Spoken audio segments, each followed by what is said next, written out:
Hi, I'm Claire. I'm an HSC tutor. I have been for a little while now, and this is a video I'm making mostly for my current students, but if you're not one of my students, please watch, enjoy, let me know if you have a question. What is an annuity? An annuity is a financial arrangement where a series of equal payments are made at regular intervals over a specified period of time, with interest compounding at the end of each period. So, for Standard Maths 2 students, understanding annuities involves learning to calculate the future value and the present value of these payments using annuity tables. We don't perform compound interest calculations manually each time, and this is for those advanced students who are still here, we don't generate geometric series. That's where the key difference is between these two. So, when you invest or save money regularly, the interest earned on each payment accumulates over time. The future value of an annuity is the total amount accumulated at the end of the investment period, including interest. Conversely, the present value of an annuity is the current worth of a series of future payments, discounted by the interest rate over time, which essentially shows how much those future payments are worth in today's money. To work with annuities in Standard Maths, you will use annuity tables, which look a bit like this. And they provide interest factors based on different interest rates and numbers of periods. They save time and simplify calculations because really they just give a multiplier that you use on your regular payment amount. And that directly provides either the present value or the future value of the annuity, depending on the type of table you've got. They're really, really easy to use. You just look at your question and find the number of time periods you have, and then you find that on your table. And then you find the rate, your interest rate, and you find that on the table. And then you cross them together, and that's where what your interest factor is. Often, in HSC questions, we see annuities used in contexts like loan repayments or investments, where you need to calculate the amount of each repayment or the value of an investment over time using the same principles but applied to present or future values accordingly. You also need to recognize that calculations assume payments are made at the end of each period and that interest is compounded at the same frequency as payments. Some problems that you might encounter, or scenarios you might encounter in questions, are calculating present or future values with non-annual compounding. So where you have, 5 years compounding monthly, and then we have to go through and multiply 5 by 12 to find out how many months we have, and then 60 will be your number of time periods. And you can get a pretty good hint about this looking at your table. If you are going, my number of time periods is 5, but your table only shows you 60 through 65, you're probably not quite on the mark because they will give you a table that has the number of time periods that you need to use. Problems involving varying rates of interest over the term of the annuity, where different interest rates apply to different segments. This is not too difficult. You just treat them as two separate loans. So how much will I have at the end of the first period? And then using that as your initial value for your second period. Harder questions aren't really harder maths. They just involve more steps. To solve these problems successfully, you have to be able to find your interest factor on the table. You have to be able to adjust interest rates and interest periods and all of those good things, just like we do when we're using compound interest formulas. We have to be able to apply the annuity tables, and we have to understand how we can go from a small number to a big number. So how much will this investment be worth? Or establish what the monthly repayment or the time period repayment for a loan is going to be. So going from big to small. Let's do some examples. Now, you'll see here that this table gives us how much it's for per period. And most commonly, you'll get $1 per period. Very occasionally, they'll say maybe $1,000 per period. All that means is that you multiply every 1,000 by that factor. So if you were investing $5,000 every month and your table was for $1,000, then you would go, okay, 5,000 divided by 1,000 is 5. So I'm going to multiply my interest factor by 5. So having a look at this table or this question here. Part A. Oscar plans to invest $200 each month for 74 months. His investment will earn interest at the rate of 0.0080 per month. Use the information in the table to calculate the present value of this annuity. So I'm going to go along and I'm going to find my number of time periods, which is 74.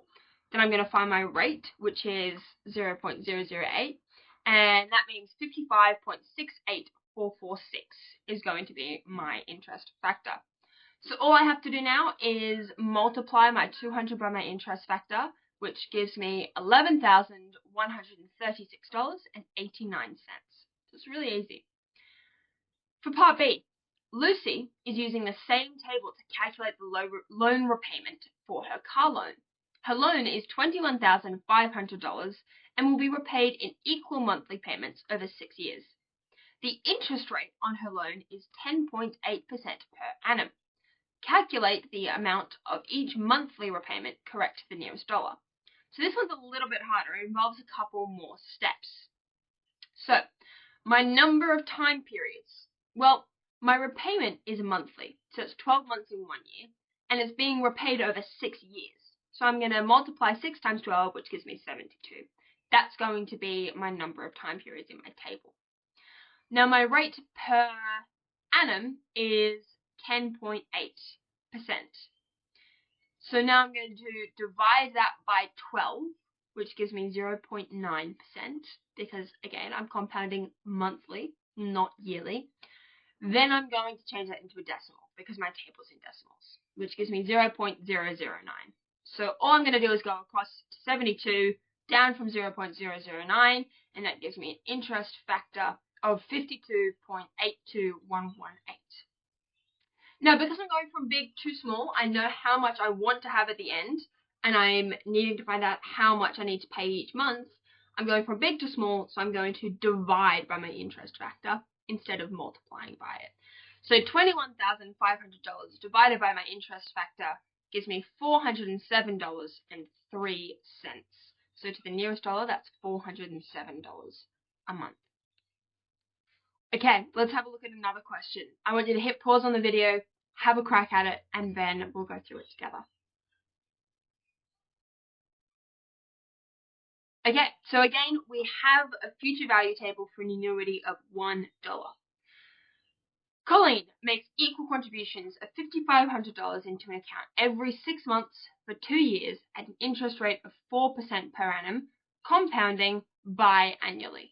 What is the future value of Colleen's annuity?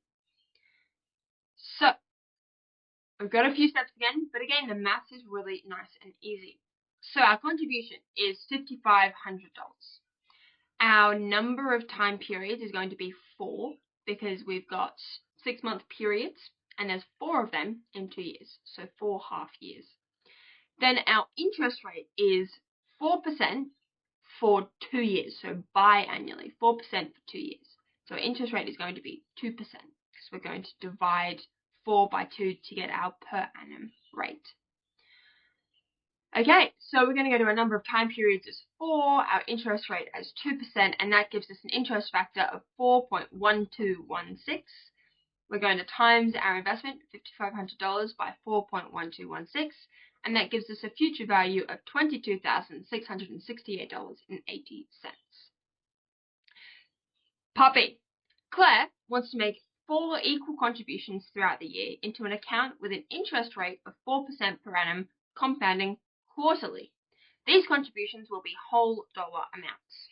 She aims to have $12,000 in the account by the end of the year. Calculate the least amount her contributions need to be. So we have got how many quarters? Well, we've got 1 year. We've got 4 contributions happening, 1 every quarter. So we've got 4 quarters, so 4 time periods. Our rate is 4% per annum. We're compounding every quarter, so there's 4 of them in a year. We're going to divide 4 by 4 and get 1% per quarter. Awesome. So we're going to go across our number of time periods is 4. Our interest rate is 1. So our interest factor is going to be 4.0604. So all we have to do is divide our big number by our small number. So 12,000 divided by 4.0604 is equal to $2,955.37. Now, because they're all going to be whole dollar amounts, we're going to have to round. If we round it down, we're not going to have quite enough money. We'll be a tiny bit short at the end of the year.